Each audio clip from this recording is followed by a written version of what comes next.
Did you know that investing in Sukuk has never created a global market crash? Like what we see in conditions like Lehman Brothers or Satyam in India or Enron in the US. One might argue that Sukuk is restricted most likely in the Middle Eastern area, but that is not entirely true because Sukuk bonds are accessible globally. The entire Sukuk trading architecture is very unique, and this is the reason why it does not cause global panic attacks. Learn more.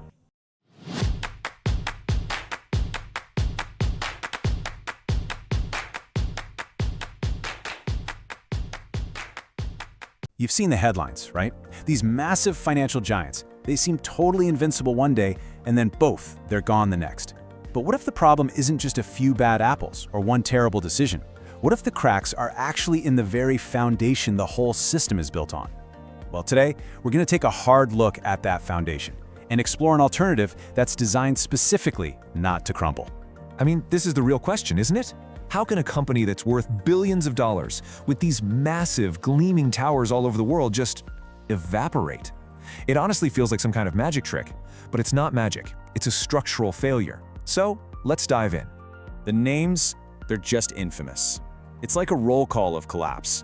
We all remember Enron, a company that was celebrated everywhere for its innovation. And of course, we remember Lehman Brothers, a 158-year-old institution whose collapse pretty much triggered a global financial meltdown. And Satyam, a celebrated tech giant that was brought down by a massive, massive accounting fraud. See, these aren't just isolated incidents of bad luck. They reveal a pattern, a blueprint for disaster that keeps repeating itself. So, the source material we're looking at breaks this all down into 7 hidden flaws.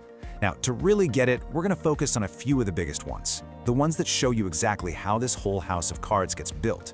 Think of these as the fundamental weaknesses in the architecture of modern finance. Okay, this first set of flaws creates what you could call illusions of wealth.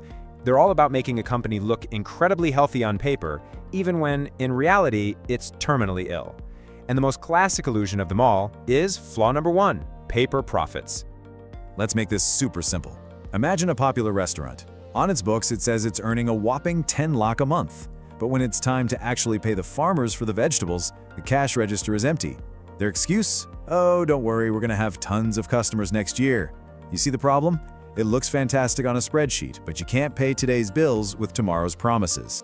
And this is exactly what went down with giants like Satyam and Enron. They were booking future, hoped-for deals as today's profits. Or in Satyam's case, they were just straight up faking the cash balances. The money only existed in a document, not in an actual bank account. So how does an alternative system stop this kind of fantasy accounting?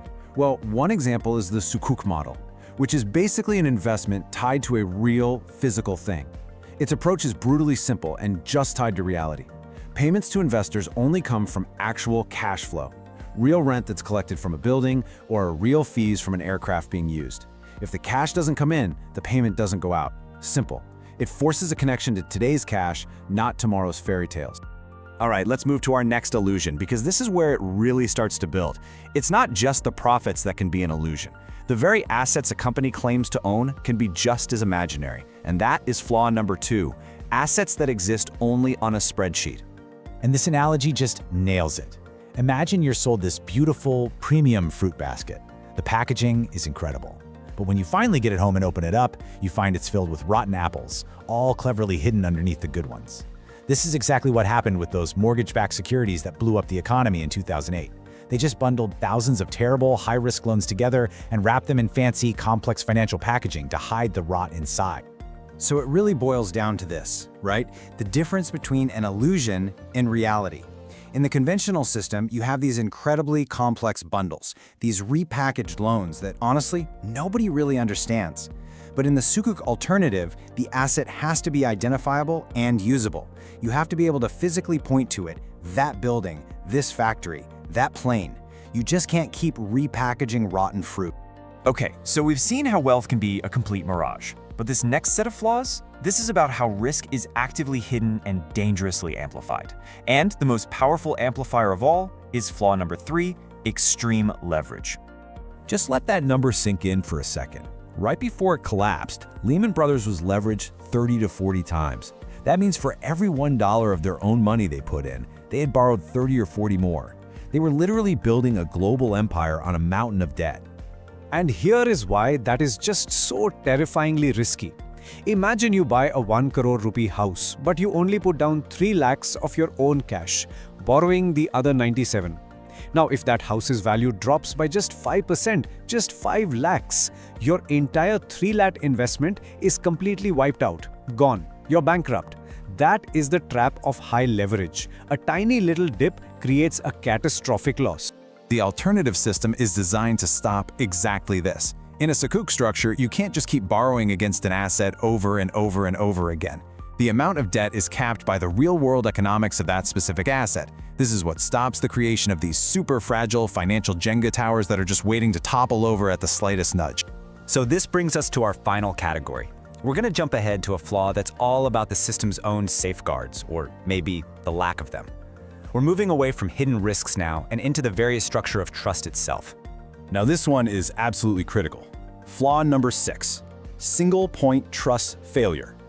It turns out the entire integrity of a multi-billion-dollar corporation often rests on the shoulders of just one person, one single gatekeeper.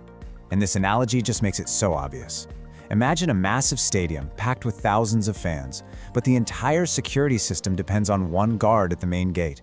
If that one guard falls asleep, or worse, takes a bribe, the entire system is compromised.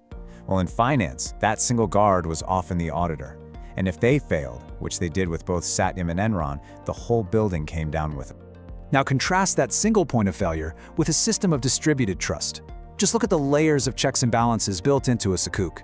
Yeah, you've got the standard financial audit, but on top of that, you also have an ethical validation to make sure the business is sound. You have an independent asset trustee whose only job is to watch over the physical asset, and you have legal verification of ownership.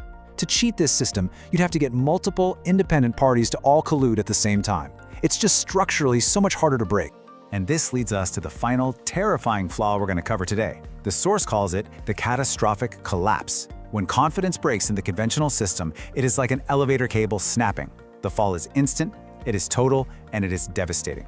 But in an asset-backed system like Sukuk, problems show up differently. It's more like a slow leak in a tire. You see a missed rental payment, then you see another, the problems are visible, and they unfold over time, giving everyone a chance to react before the entire thing just implodes. So let's just put it all together on one screen. This is the ultimate cheat sheet. You can see the key flaws we've talked about, from the empty restaurant of fake profits to the sleeping guard of single-point trust, plus the others that all follow the same pattern of illusion and hidden risk. For each weakness, you can see its direct structural counterpoint. On one side, you have a system that's vulnerable to stories. On the other, a system that's grounded by reality. And it all comes down to this one single crucial idea. One system can survive, for a while at least, on complex stories, massive leverage, and theoretical models that predict a perfect world. The other is built to survive only on reality. And that really leaves us with a question, doesn't it? When everything is on the line, which system would you rather trust?